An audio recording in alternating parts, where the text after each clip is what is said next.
바울이 그가 2차 전도 여행을 진행할 때 아덴에서 적지 않게 스트레스 아픔과 상처도 받았죠.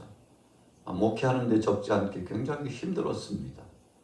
잘 될 것 같은데, 모든 일이 능란한 것 같은데 꺾여지고 거꾸러지고 참 적지 않게 어려움을 경험하다가 아덴을 좀 씁쓸한 마음으로 떠나서 고린도로 이제 이주해서 생명의 복음을 증거하는 전도 여행의 이동의 통로가 과정이 진행되죠. 거기서 둥지를 틀고 새로운 복음의 사역, 헌신적인 사역을 진행하는데 거기서 동역자 아굴라와 브리스길라를 만나죠. 로마에서 추방당했던 글라우디우스 황제가 유대인들을 추방했던 그 일로 말미암아 같이 추방되어요. 결국은 고린도 지역으로 와서 바울을 만나게 된 이야기가 있지 않습니까? 오늘 본문에도 바울이 목회하면서 정말 잊을 수 없는 사람들이 있었죠. 물론 긍정적인 면도 있고 부정적인 면도 있습니다. 바울을 도와서 정말 혁신적으로 모든 것을 다 내려놓고 헌신적인 사역에 동참해서 교회 안에 충성하고 지역에 충성하고 또 본교회뿐만 아니라 이웃 교회까지 지교회까지 섬겼던 사람들, 이 모든 감사할 수밖에 없고 잊을 수 없는, 이제는 추억 속으로 지나가 버린 사랑은 동역자들까지 다 바울이 열거하면서 그가 하나님 앞에 감사하고 동역자들에게 감사하고 있습니다. 적지 않게 많은 지역을 이동하면서 복음 증거 사역을 감당했지 않습니까? 그런데 그가 오늘 로마서 16장의 말씀을 통해서 인사를 하는 장입니다. 우리가 삶을 진행해 나가면서 어떤 사람의 됨됨이를 볼 때 인사를 잘하느냐, 인사를 못하느냐로 거의 90% 이상 결정합니다. 그래서 사람들과의 관계는 이 교제하는 첫 인사, 중간 인사, 끝 인사, 이 인사에 달려 있습니다. 어떤 사람은 처음 만날 때는 참 반가워하고 있는 거 없는 거 다 빼어줄 것 같고 정말 동고동락하고 평생 함께 할 것 같지만 어느 한순간은 내가 당신하고 무슨 사이냐고, 뭐 언제 관계랑 맺었느냐고 철천지 원수처럼 생각하고 관계를 끊는 사람들도 굉장히 많습니다. 여러분, 그러나 이 인사법에 따라서 그 사람의 인격이 드러나는 것입니다. 어려움이 있고 고통이 있고 때로는 씁쓸하고 갈등이 있고 고민이 있고 어떤 때는 분쟁이 있고 이런 일들이 있지만, 그러나 종국적으로는 우리는 십자가 은혜 안에서 하나님 안에 한 형제요 자매라고, 그럼에도 불구하고 손을 잡아주고 함께 위로하고 참 그때는 그랬었다고 사과도 하고 서로 위로하고 배려하고 그러면서 한 공동체 안에서 끝까지 정진하는 믿음의 역사를 갖는 사람들 굉장히 많지 않습니까? 그래서 이런 사람들 각색의 사람이 있지만 오늘 본문 말씀 로마서 16장의 말씀은 그럼에도 불구하고 우리는 주님 안에서 한 형제요 자매라고 하는 것을 인식하고 주님 앞에서 마음껏 축복하고 사랑해주는 그런 모습으로 마무리를 짓고 있습니다. 영적으로 시사하는 의미가 큽니다. 그래서 우리는 인생 여정을 살아가면서 처음도 좋아야 되겠지만 과정도 좋아야 합니다. 끝도 좋아야 합니다. 여러분, 이것이 바로 인격적인 것이요 그 사람의 됨됨이를 말해주는 것입니다. 자, 오늘 본문에 보세요. 첫 번째 인물은 누굽니까? 많은 인물이 있지만 다 열거할 수는 없고 핵심적인 인물 몇 사람만 묵상해 본다면, 자, 1절 2절 같이 읽어보겠습니다. 시작. 내가 겐그라의 교회 일꾼으로 있는 우리 자매 베베를 너희에게 추천하노니 너희는 주 안에서 성도들의 합당한 예절로 그를 영접하고 무엇이든지 그에게 소용되는 바를 도와줄지니 이는 그가 여러 사람과 나의 보호자가 되었음이라. 바울의 동역자 중에 여러 동역자가 있습니다만 그 중에 여성 동역자였던 자매 베베를 빼어놓을 수 없었죠. 베베가 했던 일이 무엇입니까? 그래서 바울을 끝까지 측근해서 도우면서 하나님 앞에 영광 돌리고 하나님의 뜻, 생명의 복음이 증거되는 이 최일선에서 함께 있습니다. 그는 바울을 영접하고 바울에게 선대하고 바울뿐만 아니라 사랑하는 동역자들을 향하여서 정말 마음 씀씀이 아름다운 그 심정을 가지고 섬기는 사역을 감당했던 것이죠. 여러분, 이 당시에 무슨 유익이 있겠습니까? 오히려 더 번거롭죠. 바울을 섬기면서 함께 동역한다는 것은 참 번거로운 것입니다. 그의 수족처럼 함께 동행해 줘야 되는 것이기 때문에 쉽지 않은 것입니다. 그러나 끝까지 최선의 경주를 다하며 헌신했다고 하는 이 자리매김은 보통 사람이 아니었던 것을 기억합니다. 그래서 그의 삶 가운데는 인내가 필요했습니다. 눈물도 필요했습니다. 그리스도께서 주신 사랑을 가지고 끝까지 섬겨야 되는 봉사와 헌신적인 정신도 필요했습니다. 십자가의 은혜 사상 아니면 할 수 없는 일들이 참 비일비재했을 것입니다. 그럼에도 불구하고 그가 충성된 자로 자리매김했다는 것은 참 복된 것입니다. 자, 2절 후미해 보세요. 그를 영접하고 무엇이든지 그에게 소용되는 바를 도와줄지니 이는 그가 여러 사람과 나의 보호자가 되었습니다. 로마 교회를 방문해서 바울의 심정을 잘 전해주었는데 참 얼마나 고마운 일입니까?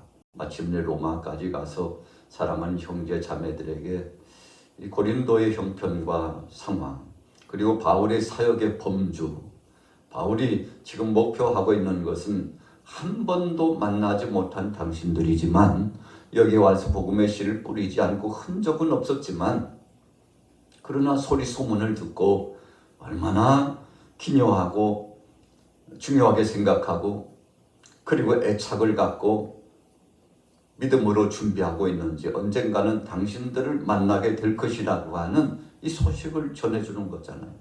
바울은 나중에 보면 그 약속을 지킵니다. 하나님 앞에서 한 번 맹약하고 선언했던 그 약속 흔들리지 않고 성경에 말씀하잖아요. 서원이라는 것은 해로울지라도 자신에게 유익이 되지 않을지라도 꼭 지켜라 그랬죠. 여러분, 우리 인생들은 종종 선서를 하고 선언하고 맹세해도 언제 내가 맹세했느냐 하고요. 모든 것을 송두리째 내려놓는 사람들 굉장히 많잖아요. 우리가 친구 간에도 정말 절친이고 죽을 때까지 함께할 친구 같은데 어떤 때는 가까운 친구가 더 배반을 하고 몹쓸 짓을 하고 능욕을 하고 어떤 때는 참 친구 아닌가 봐 생각할 만큼 씁쓸한 그런 기운을 남기는 사람들도 있죠. 자, 끝까지 함께 했어요. 그래서 잊을 수가 없었어요. 그래서 그가 가는 모든 행로마다 사랑하는 동역자들이 함께 협력해주고 도와줄 것을 요청했던 것이죠. 자, 두 번째 인물이 누굽니까? 자, 3절 4절 같이 읽어보겠습니다. 3절입니다. 시작. 너희는 그리스도 예수 안에서 나의 동역자들인 브리스가와 아굴라에게 문안하라. 목숨을 위하여 자기들의 목까지도 제공하고 나뿐 아니라 이방인의 모든 교회도 그들에게 감사하느니라. 참 아굴라와 브리스길라 참 대단한 인물입니다. 우리가 주일날에도 말씀을 상고하고 은혜를 나누었습니다만 참 이런 사람들이 있을까 싶죠. 하나님 안에서 한 겁니다. 여러분, 어떤 사람 이 중심으로 한 것이 아닙니다. 사람 보고 하는 것은 절대 오래가지 않습니다. 여러분, 인간적인 유익을 두고 어떤 육신적인 목적을 두고 하는 것도 오래가지 못합니다. 그래서 성경 표현 가운데 아주 주요한 표현이 있는데 주 안에서 하십시오 그랬어요. 주님께 하듯이 하십시오 그랬어요. 이 두 가지 모토와 같은 정의가 성경 여러 군데 나타납니다. 특별히 바울이 13편의 말씀을 정리해서 선포했는데요. 그 가운데 보면 주 안에서 하십시오. 주 밖에서 하면 안 됩니다. 여러분, 주님 안에 있어야만이 승리합니다. 실족하지 않습니다. 넘어지지 않습니다. 주님 영광을 위해서 합니다. 수고하고 헌신해 놓고도 실망하지 않고 위험한 자기주의적인 함정에 빠지지 않습니다. 자기 영웅 중심에도 빠지지 않습니다. 자기 공로 중심에도 빠지지 않습니다. 여러분, 우리가 그렇게 충성하고 일해놓고 절망감에 빠지고 하나님의 뜻을 거스리고 불충하는 이유가 무엇입니까? 자기 중심, 자기 공로에 빠지기 때문에 그렇습니다. 주의 영광을 위해서 한 게 아니에요. 정말 사랑의 마음을 가지고 한 게 아니에요. 여러분, 육신적인 소욕과 물질적인 어떤 목적과 인간적인 어떤 공로주의에 빠져가지고 내가 이렇게 했는데 어떤 대가가 있겠지라고 하는 그런 공로주의에 빠져 있다가, 아니 내가 얼마나 잘했는데, 내가 얼마나 충성했는데 결과라는 것이 고작 이거냐고 항변하고 끊임없이 대적하고, 여러분, 그래서 하나님의 영광을 가리고 파산하는 배처럼 끝나는 이유가 무엇입니까? 바로 그거예요. 자기 공로주의에 빠졌기 때문에 그렇습니다. 그래서 바울은 경고를 많이 했습니다. 여러분들이 그렇게 하지 마세요. 분명히 충성하고 복음 안에서 사역하되 주 안에서 하십시오. 주 밖에서 하는 것은 죄입니다. 주의 이름으로 하지 않고 주님 영광 위에서 하지 않는 것은 다 죄입니다. 이런 강조점을 가지고 선포하게 되지 않았습니까? 그러면 오늘 아굴라와 브리스길라는 왜 끝까지 성공자가 되고 정말 칭찬받을 수밖에, 바울뿐만 아니라 주위 사람들이 참 그 두 사람을 기억하며 칭찬하고 하나님 앞에 영광 돌린 이유가 무엇입니까? 주님 앞에 영광 돌리며 주의 이름으로 헌신했기 때문에 가능한 것입니다. 자, 보십시오. 너희는 그리스도 예수 안에서 나의 동역자들인, 예수 안에서 그랬죠. 자, 어떤 측면에서 보든지 예수 밖에서 한 적은 없었다는 것입니다. 주님 앞에 영광 돌리고 내가 뭐 사람에게 칭찬이나 받으려고 한 줄 알라? 아닙니다요. 저는 마땅히 주님 주신 은혜에 감복해서 한 것뿐인데 칭찬받을 자격도 없고 내세울 것도 없으니 주님만이 영광 받기를 원합니다. 여러분, 참 중요한 것입니다. 우리 목회자나 성도들 마찬가지입니다. 우리가 일상을 살아가면서 지켜야 될 철칙, 교회 안에서 충성하고 헌신하면서 정말 지켜야 될 원칙 한 가지가 있다면 예수 그리스도 안에서, 이것이 매우 중요합니다. 자, 그 다음에 보십시오.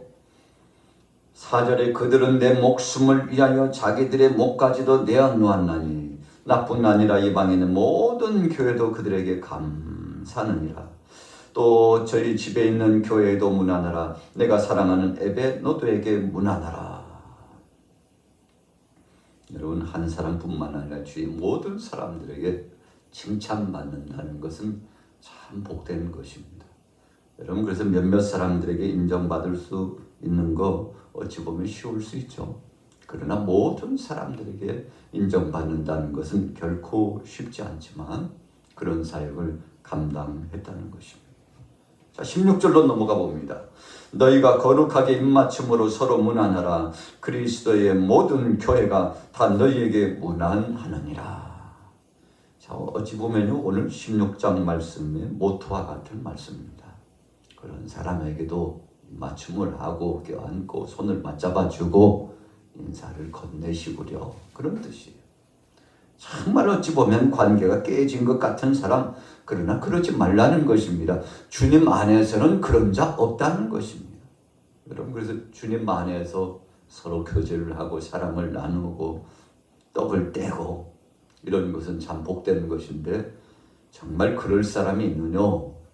십자가 안에서는 가능하다는 것을 말씀하고 있습니다. 자, 17절에 보세요. 로마 교회가 적지 않게 분쟁이 있었다고 그랬죠. 형제들아, 내가 너희를 권하노니 너희가 배운 교훈을 거슬러 분쟁을 일으키거나 거치게 하는 자를 살피고 그들에게서 떠나라.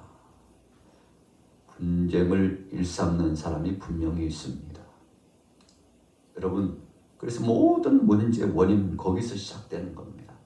그냥 아무런 일도 아니고 별거 아님에도 불구하고 문제를 만드는 사람이 분명히 있어요. 바울이 로마 교회를 보면서 영적 진단할 때 그런 사람들을 조심하라고 했습니다. 그리고 그런 사람들을 떠나지 않으면 끊임없는 논쟁과 분쟁이 있을 것이라고 경고했습니다. 여러분, 그래서 우리는 영적으로 잘 분별해야 합니다. 그래서 거치게 하고 끊임없이 분쟁을 일으키는 세력이 있다면 영적으로 그 영혼을 위해서 우리가 불쌍히 여기면서 기도해 줘야 되고, 그리고는 그 자리를 박차 떠나야 합니다. 같이 동료가 되면 휩쓸려 가지고 엄청난 영적 손실이 오기 때문에 그렇습니다. 바울은 오랜 기간 동안 목회를 통해서 하나님 앞에 진리를 얻었습니다. 아, 그렇구나. 악한 권세들이 진입하면 속히 그 자리를 뜨는 것이 상책이구나. 피하는 것이 상책이구나.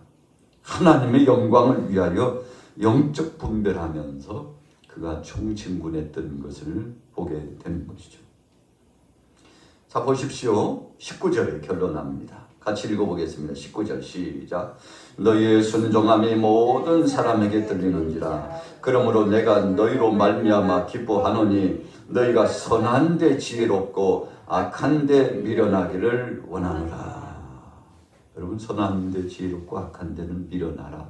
선한 것은요, 손발 다 벗고 열심히 특심이 되어 진행하지만 혹이라도 악한 요소가 1%라도 있으면 여러분, 그것은 같이 동참하지도 말고, 그것에는 미련하라는 뜻은요, 그런 것에 가담하지 말라는 것입니다.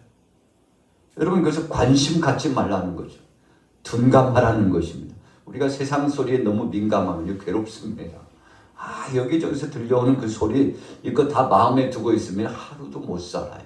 근심과 걱정과 괴로워서 못 삽니다. 그래서 어떤 때는 우리가 채널을 닫아야 돼요. 소리도 꺼야 됩니다. 여러분, 이것이 지혜예요. 바로 그런 말씀을 하는 겁니다. 악한 역사가 진입해 오면 속히 그 자리를 뜨거나 그것과의 관계를 완전히 단절해 버리라는 것입니다. 그렇지 않으면 그 영혼이 함께 죽기 때문에 그런 것이죠. 자, 오늘 본문 말씀 이제 26절로 넘어가 보십시오. 이제는 나타나신 바 되었으며 영원하신 하나님의 명을 따라 선지자들의 글로 말미암아 모든 민족이 믿어 순종하게 하시려고 알게 하신 바 그 신비의 계시를 따라 된 것이니 이 복음으로 너희를 등이 견고하게 하라. 여러분, 하나님께서 생명의 말씀 복음을 가지고 로마 교회를 든든히 세우기를 원하셨어요. 이 바울은 영적으로 민감했습니다. 하나님의 신비한 계획이 있다는 것을 알았죠. 그래서 그가 한 번도 가보지 못하고 만나지 않은 사람이지만 하나님의 섭리의 관점에서 그들을 기억하고, 여러분들 로마 교회에 하나님의 기대하심이 있습니다. 이 복음이 로마로 흘러가서 로마 교회가 세워지는 것은 하나님의 놀라운 섭리가 있으니 저도 곧 뒤따라 당신들을 만나러 갈 것이니 절망하지 말고 흔들리지 말고 이단 사설과 그리고 끊임없이 분쟁을 일으키는 자들과 함께하지 말고 믿음으로 굳게 서서 교회를 든든히 세우십시오. 흔들리지 마십시오. 예수 그리스도는 충분합니다. 여러분, 이런 강력한 메시지를 전하면서 오늘 로마서를 마무리 짓고 있습니다만, 오늘 여러분들과 저도 오늘 하루 동안도 복음이면 충분합니다. 예수 그리스도 안에서, 십자가 은혜 안에서 정말 승리하고 주님의 영광을 드러내게 되시기를 예수님의 이름으로 축원합니다.